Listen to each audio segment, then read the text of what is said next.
I've become kind of a Esther and Jerry groupie for the last year.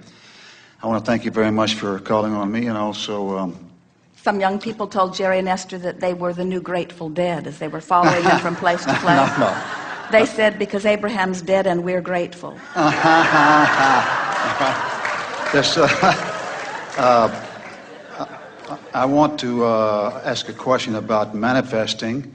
But first of all, I want to thank you very much for all of the good things you've done around the world by going through Esther and Jerry and affecting so many people with your wisdom. Thank you very much. Well, you all are asking. In other words, if not through this process, through another. You cannot be denied. Well-being's going to come to you. It just must. So I'm reading your literature and your books and tapes and what have you, and I'm totally moved. I'm saying, okay, of all the teachers I've had, everything's just starting to come in together. You're a catalyst. You just bring it all together. So I think, all right, I'm going to become a meat, like a lean, You know what's mean... actually happening? You're coming into alignment with who you are, which is making all of the pieces that led up to this fit together. In other words, as you apply the process that causes you to come into alignment with who you are, everything that you have lived now makes sense. Once you get this, everything that's happening to you makes sense, and everything that's happening to everybody else makes sense. In other words, the mysteries of the world all go away as you understand law of attraction and the power of creation. Well, the law of attraction I'm dealing with it now as though, first of all, I'm doing everything right. I think I'm meditating and I'm feeling good and I'm bringing joy, and I'm saying, this is really truth. This is special. I'm going to see if it works. I'm going to become a lean, mean, manifesting machine, okay? So it starts working. I have nothing, and the phone starts ringing. I'm manifesting. I want to manifest abundance. So the phone starts ringing, and money starts showing up in my life, and all of a sudden I lose a $5,000 diamond ring. So I'm saying, whoa, what's going on here?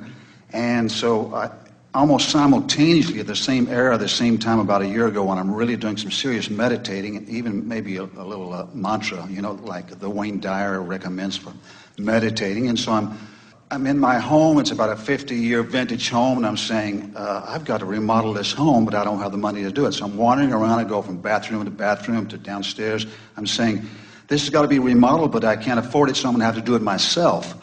So I say, how can I do that? It's going to take a century. And lo and behold, right out of just nowhere, a little pipe breaks in my bathroom, inundates with water the upstairs and floods it, goes through the floor into the first story downstairs, takes care of the ceiling, exactly the one I was meditating over that I have to reconstruct. All the wallpaper I was supposed to take off and didn't know how to do it. And the insurance company brought in a stripper to do all of it. Took care of all the walls I was meditating on both bathrooms, including the ceiling downstairs, new floor, and the whole thing. And I'm saying, it's bittersweet. Why am I manifesting bittersweet instead of all sweet? Why is it bitter? Why was any of it bitter? Well, because I'm spending money through the insurance company, and also I'm there living in the garage almost while they're repairing all this, and they find there's some kind of something in the walls that they have to eradicate and whatever. It was about a 2-week ordeal. And then I'm a musician, somewhat like Jerry used to be, I guess. And I have this impacted toenail, and this is all the same time, all happening. Having an impacted toenail is driving me crazy, and it has for years. And so I'm saying, this is painful. I got to do something about it. I'm going to go around and see if I can find a file, electric file, do something so it won't hurt me when I'm entertaining. And lo and behold, one night I'm packing my truck, and a microphone stand comes off of the dolly, a direct hit on my toenail. So, and it hurt like hell, I'll tell you. And after a lot of bleeding and a lot of pain, so the next day I call a doctor. He sees it and he extracts the toenail. Now it's as good as new. And how about this one? He said, by the way, when he found out I was a wedding DJ, he says, we're looking for a DJ to do a Christmas party. And in a couple of weeks, I got a Christmas party out of it, a new toenail. And I'm thinking, does there have to be a downer before you have a good... In other words, why can't I just have a sweet experience of happiness instead of, this negative thing happening. Why should there be pain before I have ecstasy? I don't get it. Don't get it. We've been saying that if your car is going 5 miles an hour and you hit a tree, it's not as much problem as if your car is going 100 miles an hour and hit a tree.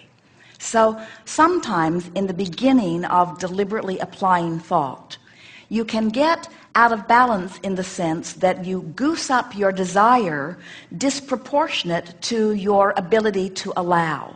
So what really happened here is that you increased your desire as you were focusing on what you wanted. You were meditating on these things that you wanted. You summoned more energy than your vibrational stance could allow easily. Now, the very good news is that your desire was strong enough, your focus was strong enough that you pulled it off. But you pulled it off in discomfort. And the answer to your question is you do not have to experience the pain in that, but the pain is an indication that you were pushing through some resistance, you see.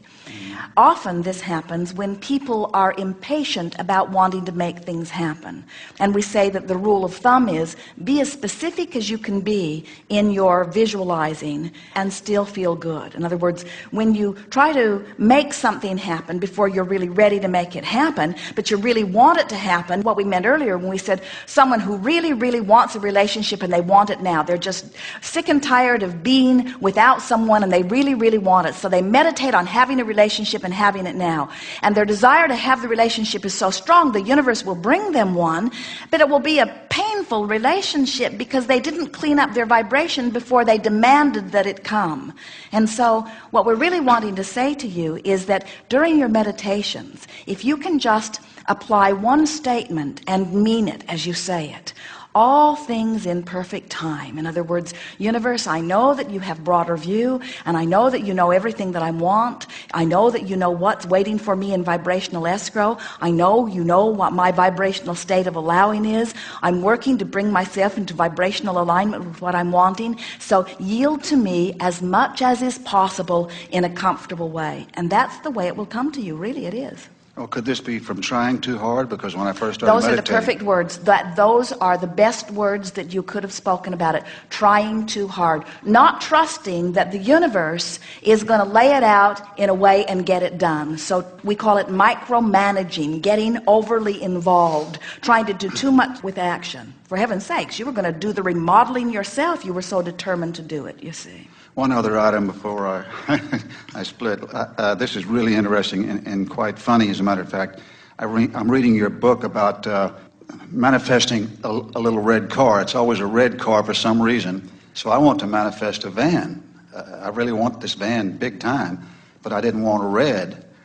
And so I've been meditating for the last 6 months, and here it comes. Here's the van. It's about a $36,000 Quest van, and it's here. The money comes and bam, it's there.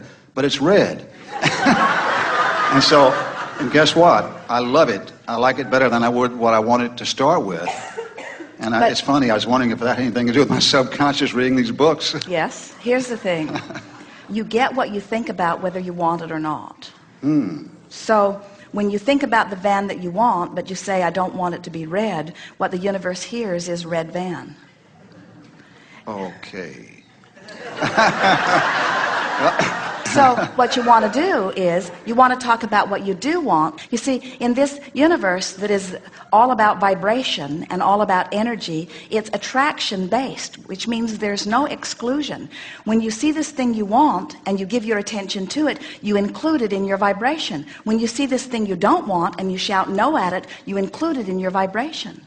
So shouting no is just a way of saying yes to things you don't want. Well, you've certainly answered my questions, and I feel much better, and this is my rampage of appreciation just sitting in this chair. Thank you.